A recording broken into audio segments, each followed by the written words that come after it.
Hi, everyone. Amber Canoy here with Everyday Kentucky. You might not know this, but Saturday, April 16th, well, it is National Healthcare Decision Day. So we have Khristi Yahn with Bluegrass Navigators with us now to kind of give us a little bit more information about what that really is. Well, National Healthcare Decision Day is a public service campaign that actually encourages families to talk about what's important regarding their health care and their wishes, what they would want done, and document it on paper. The goal of the campaign is for families to start the conversation now, long before anything might happen or that they would face a serious health issue. A lot of people think, well, I'm young, I'm relatively healthy. No one in my family is really sick. I really don't need to do this. Right, that is a common misconception, but it's better to do it now while you're healthy, while you're coherent, while you can tell people exactly what it is that you would want done in the event that you can't speak for yourself. So it's a gift that you actually give your family so that when the time comes, they're not making choices or making guesses or, heaven forbid, having arguments over what you may have wanted for your health care. So the main point is to have the care that you want provided when you cannot speak for yourself. Do you have to get an attorney involved in this?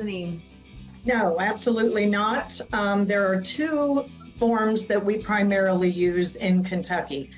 And one is the Kentucky Living Will Directive and Healthcare Surrogate form, where you would choose the person that you want to follow the directions that you document on paper. And then you would document those directions. The kinds of things like, would you want CPR attempted or not? Would you want a feeding tube or not? Those kind of things, that are tough to talk about, but it's good to do it in advance. And those can all be outlined on that Kentucky Living Will. The other form is called a MOST form, and it is a medical order for scope of treatment. That's a form that you would discuss with your physician. They sign off on it that, yes, this is the type of care that you want communicated, so that your physician and the hospital have a copy of that as well. The MOST form's a really good addition to the Kentucky Living Will because it's almost like a little buffet. You can pick, yes, I want this, but I don't want this or that. So it's a really good form to have on hand. A lot of people are probably thinking, this is just a conversation I honestly just don't want to have. What would you say to that? Why it's so important to do this? Well, because like we say, it's a gift that you give to your family instead of making guesses or choices that you may not have wanted. That's the whole thing. And yeah, it's uncomfortable to bring it up. It's kind of like we compare it to cleaning out the garage. It's something you don't want to do, but once you get into it and get it done, it's so liberating.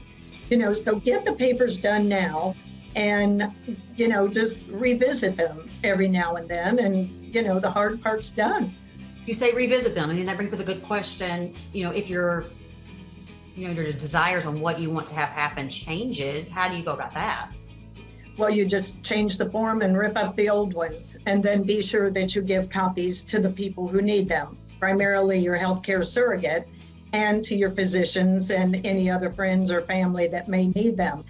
Keep them in a folder somewhere, safe in your home, not in the lockbox at the bank.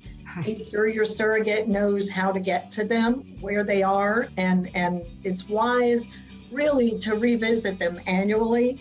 If they have questions, as I'm sure they do, where's the best place to go for more information?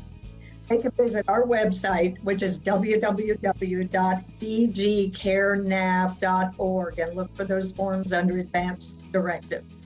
All right, make sure you check it out. National Healthcare Decision Day this Saturday.